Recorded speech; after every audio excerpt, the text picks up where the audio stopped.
what are some of the traits that you admire most in people who you feel are the best communicators in the world? Ooh. Probably number one would be warmth. And people that you don't even have to talk to them. You can sit in a room and just feel it. And maybe it's their energy, maybe their vibe, maybe it's their spirit. Just whatever it is, the frequency that they're putting out into the world calms you. And I find that to be it makes you attracted to them because you like that warmth and that comfort that when you talk to them, you feel just a little bit calmer.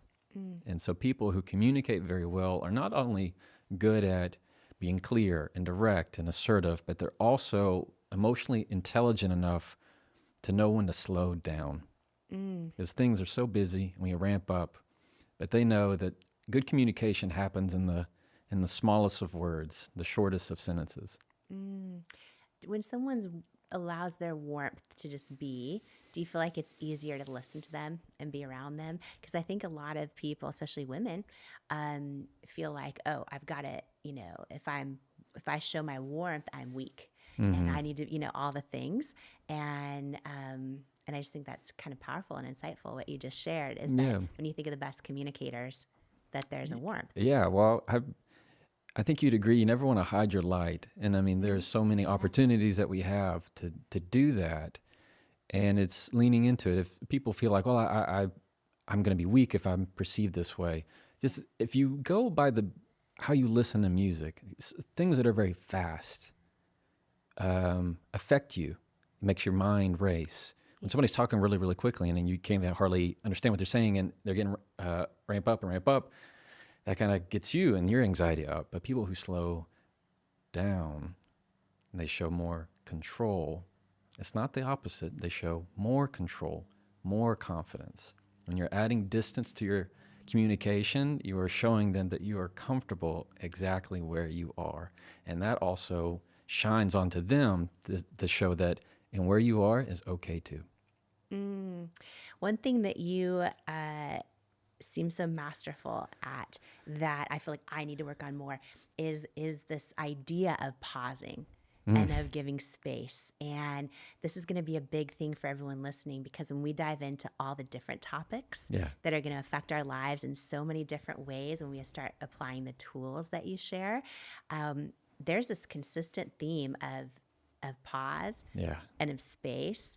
And I'll never forget the first time I ever gave even a keynote speech, right? It was like a room of, I think it was like 10,000 people. And all this stuff it was for Brendan Burchard event, actually. Okay. And it was the first time outside of It Cosmetics. And it was a long story, but he's like, I have an opening. And I'm like, I'm in. And it was this hour spot. And it was the most phenomenal hour. But every time people cheered, or even stood up and cheered, or any of the things, because it was really fun. And I was just like pouring into them.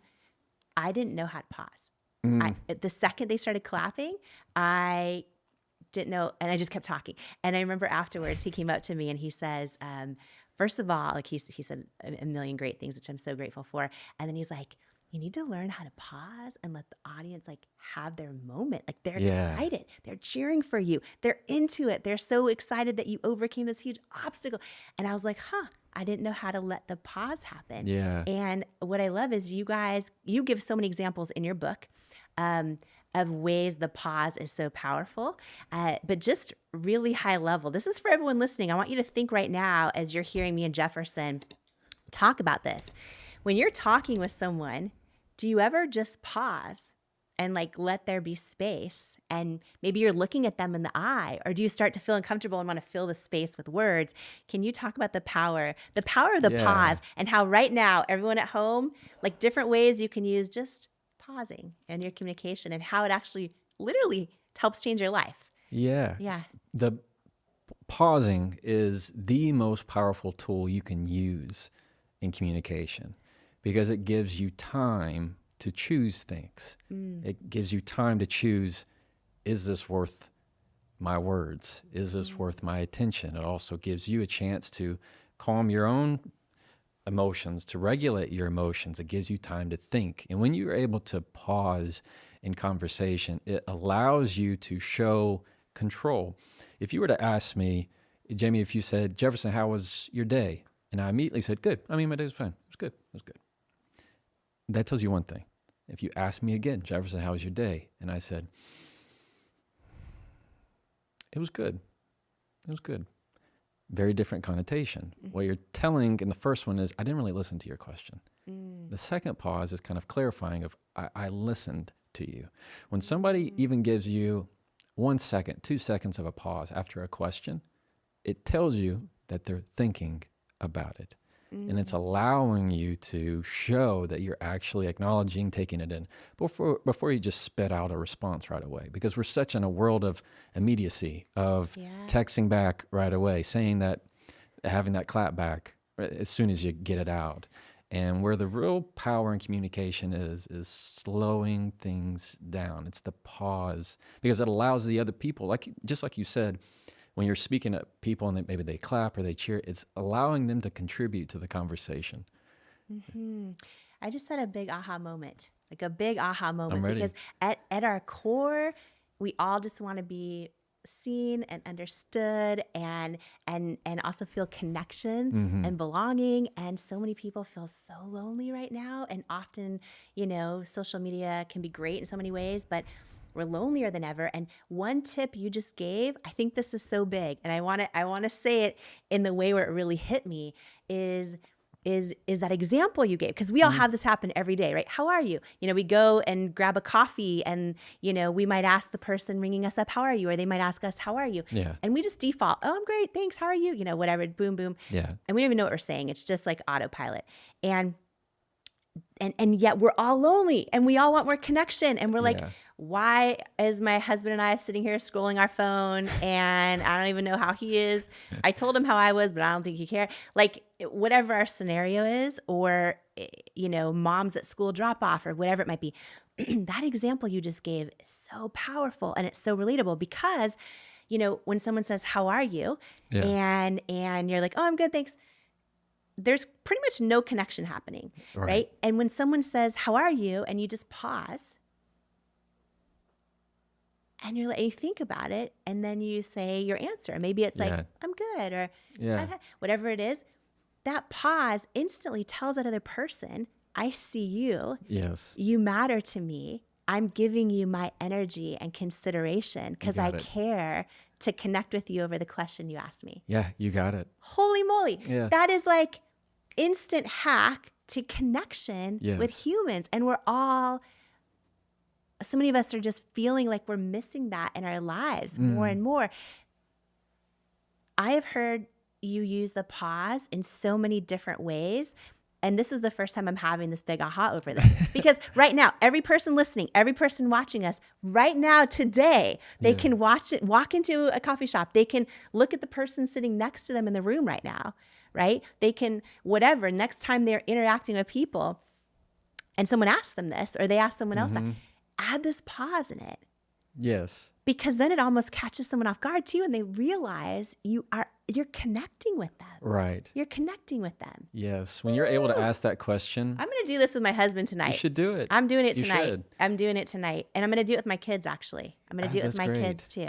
Well, it's so, what we fall into is, instead of living in it, we're just pressing the buttons. Yes. Barista asks, how's your day? Oh, it's good. I'm fine. How are you? Oh, I'm good. I'm fine. We're just pressing buttons. Yes. We're not really living in it. And let me tell you the one trick to making sure that it does work with your kids and with your husband. We want the trick. This is what I live by, and I teach this to every one of my clients. And it is this: let your breath be the first word that you say. So where your first word would be of going, no, I'm good. You put a breath in its place. And so when you have the mindset of a breath being the word, I mean, it's because you're saying something, even in that pause, in that breath, in that silence. It might be the absence of words. It's not the absence of communication. So if you ask me how my day was, and I go, I conveyed something right there. That's a sigh. I'm sending the message to you without words. It was heavy. It was a load. It was a lot. I mean, and when you have that pause, it's the invitation to connect. So good. Yeah. So good. Oh my gosh. Okay. I'm already excited for the way everyone is going to share how this impacts their life. Yes. Like the DMs are going to come in, the comments, the messages, and we're just getting started. But Yeah. that one tool, I'm just thinking about, and the ripple effect of that. Yeah. Because as a society, we're really close to bankrupt when it comes to like true just connection.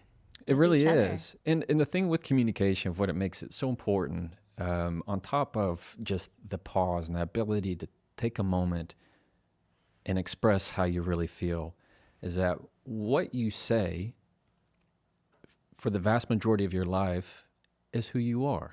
That's how people will experience you. That's how people will experience Jamie. That's how people will experience Jefferson. It's not by really what you do, though they might see that act of kindness. It's what you say. When you say, I like that person, you just met them. You say, I like that person, they were nice. What you really mean is they said nice things. Somebody's rude and you don't like them.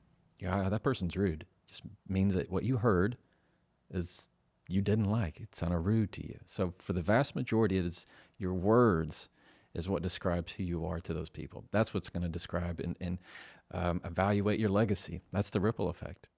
I love a great life-changing episode. I am so excited for this one today.